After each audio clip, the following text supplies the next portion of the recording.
तर अहिल्यानगरच्या राहुरी विधानसभा पोटनिवडणुकीतील भाजपचे उमेदवार अक्षय कर्डिले यांच्या प्रचारासाठी मुख्यमंत्री फडणवीसांची आज संध्याकाळी 5 वाजता सभा होतीये।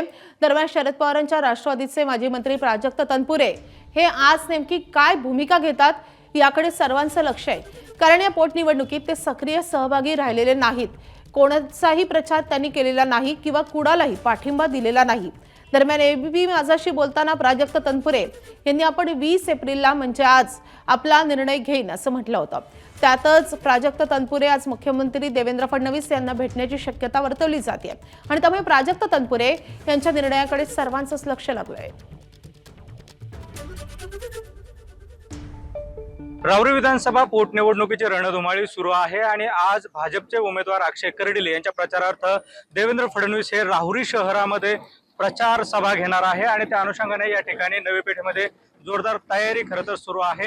एकीकडे जर बघितलं तर भाजपचे नेते या सभेला उपस्थित राहणार आहेत, मुख्यमंत्री देवेंद्र फडणवीस उपस्थित राहणार आहेत, त्याकडे सर्वांचंच लक्ष आहे। मात्र दुसरीकडे जर आपण बघितलं तर प्राजक्त तनपुरे यांच्या भूमिकेकडे देखील सर्वांचं लक्ष लागलेलं आहे, कारण ते 20 तारखेला कार्यकर्त्यांशी बोलून माझा निर्णय घेईल असं त्यांनी म्हटलेलं होतं आणि नेमकी ते या संपूर्ण प्रचारामध्ये देखील सहभागी झालेले नाही, कोणाला पाठिंबा देखील दिलेला नाही।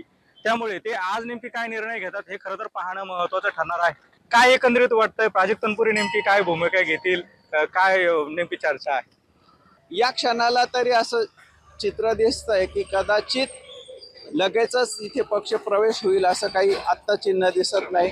जेव्हा त्यांच्या निवडक कार्यकर्त्यांकडनं मी त्याचा थोडासा मागोवा घेतला तेव्हा कदाचित आज ते अक्षय शिवाजीराव कर्डिले यांना पाठिंबा देण्याचा निर्णय कदाचित जाहीर करू शकतात, पण पक्षप्रवेश करतील अशी आत्ता या क्षणाला तरी शक्यता वाटत नाही। आज ते नेमकी काय निर्णय घेतात हे पाहणं तितकंच महत्त्वाचं ठरणार आहे। ते मुख्यमंत्र्यांची भेट घेतात का, नेमकी ते कुणाला पाठिंबा देतात हे देखील पाहणं तितकंच महत्त्वाचं ठरेल। कॅमेरा पर्सन गिरीशसह सुनील भोंगळे, एबीपी माझा, राहुरी, अहिल्यानगर। एबीपी माझा, उघडा डोळे बघा नीट।